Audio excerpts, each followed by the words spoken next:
কুড়িগ্রামে বর্ণাঢ্যদের মাঝে ত্রাণ বিতরণ করেছেন র্যাবের মহাপরিচালক ব্যারিস্টার মোহাম্মদ হারুনুর রশিদ।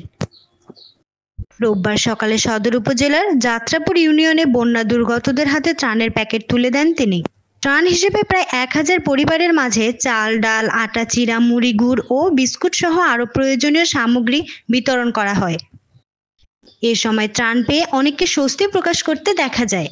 র্যাবের পক্ষ থেকে বিতরণ করা ত্রাণ বন্যার্তদের দুর্দশা লাঘবে সাহায্য করবে বলে জানান স্থানীয় ইউনিয়ন পরিষদের চেয়ারম্যান আব্দুল গফুর। র্যাবের মহাপরিচালক ব্যারিস্টার মোহাম্মদ হারুনুর রশিদ বলেন,